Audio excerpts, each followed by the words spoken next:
लेकिन मनन द्विवेदी साहब, मैं आपके पास और उसके बाद मैं फवाद साहब के पास, जवाद साहब के पास जाऊंगा।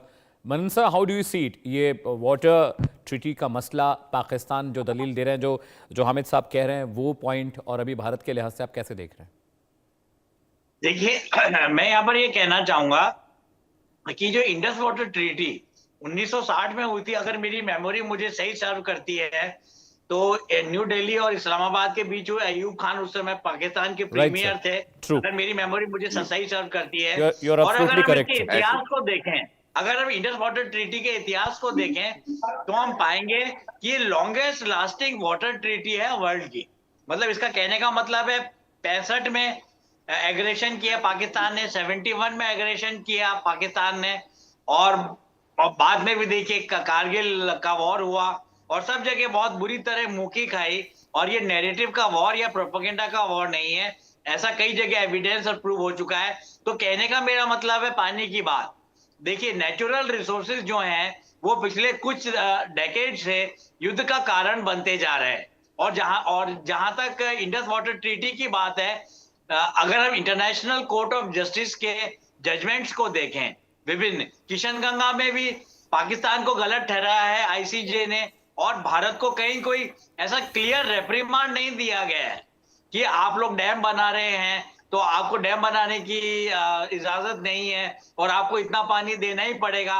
जो वाटर डिबेट्स होती हैं उसमें भारत शुरू से पानी देता रहा है, और जब भारत की भी जरूरतें बढ़ती हैं तो डैम बना के, रिजर्वायर्स बना के और हाइड्रो इलेक्ट्रिसिटी के लिए डाइवर्ट करना, वो भारत के लिए, अपने सिटीजन्स के लिए बहुत जरूरी है। दूसरी बात मैं ये कहूंगा यहाँ पर कि इन्होंने यूरोप का एग्जाम्पल दिया, जो मुझे नहीं लगता कि बहुत मतलब रेलेवेंट है।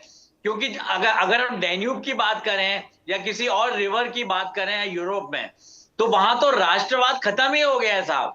वहां तो क्या है कि Germany, Poland, Czechoslovakia, Switzerland, Sweden, France, ये लोग एक तरीके से एक बहुत बड़ा राष्ट्र है। यूरोपियन यूनियन अपने तरीके का एक सूडो राष्ट्र है, जिसके अंतर्गत मैं वर्ल्ड वॉर 1 और वर्ल्ड वॉर 2 की भी बात करूंगा। उसके बाद से आपस में कॉन्टिनेंटल यूरोप के राष्ट्रों ने लड़ना बंद कर दिया है। तो वहां पर जिस तरीके का सौहार्द, कामरादरी और दोस्ती का जो एग्जिस्टेंस है, डिप्लोमेसी की जो सक्सेसफुल परिणति हुई है, वो स्थिति भारत और पाकिस्तान के संबंधों में कतई नहीं है।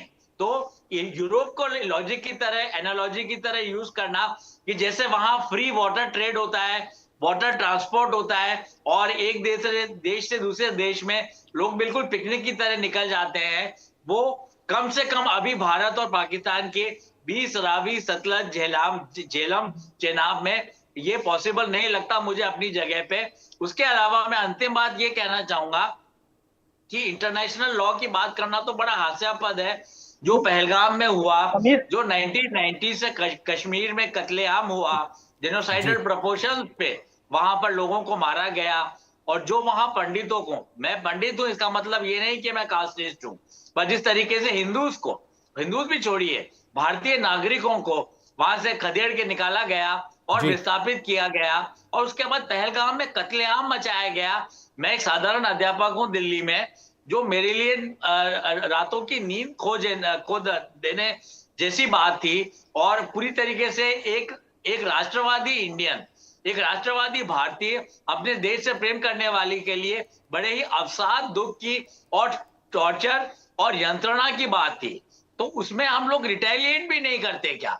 बल्कि मैंने तो यहां तक कहा है कई चैनल्स में और अपने आर्टिकल्स में कि ऑपरेशन सिंदूर को बड़े ही प्रिएम्प्टिवली रोक दिया गया, मतलब उसको प्रॉपरली कंटिन्यू नहीं किया गया, क्योंकि हमको चाहिए था कि हम लोग पाकिस्तान ऑक्यूपाइड कश्मीर की जो माइनॉरिटीज हैं और जो वहां का आवाम है, उनकी बात सुनकर, मुझे भी जैसा कि अमित शाह ने बोला, मोदी जी ने बोला, हमको एंटर करना चाहिए था ताकि वहां के लोगों को रिप्राइज मिले, आराम मिले। और जहां तक पानी की बात है, वाटर को तो वेपन की तरह ऐसा कौन सा राष्ट्र जो यूज नहीं करता, मैं यही कहना चाहूंगा। Alright sir, point taken.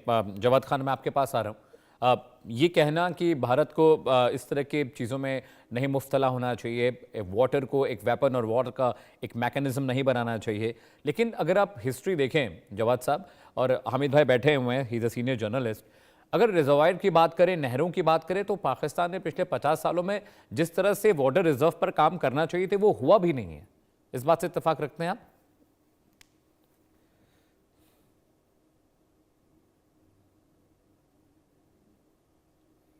शायद जवाद साहब का नेटवर्क नहीं आ रहा है। हामिद भाई, मैं आपके पास आ रहा हूँ, ये सवाल आपके साथ भी है मेरा कि 50 सालों में अगर वाटर रिजर्व की बात करें हामिद भाई, तो क्या सच में पाकिस्तान सरकार ने काम किया है? आप उनको कितने नंबर देते हैं 10 में से? वाटर रिजर्वायर पर, नहरों पर काम हुआ है?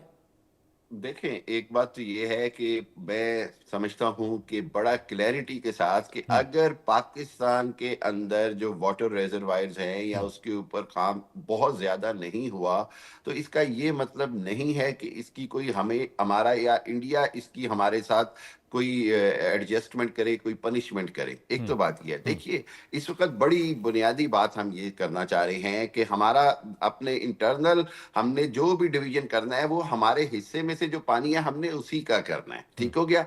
अब ये किशन गंगा डैम की बात करते हैं, अब ये बात करते हैं दूसरी, आपको ये बात पता है कि उसके अंदर भी एक बड़ा क्लियर आईसीजे ने एक लाइन लिखी कि आप उस पानी को उतना यूटिलाइज कर सकते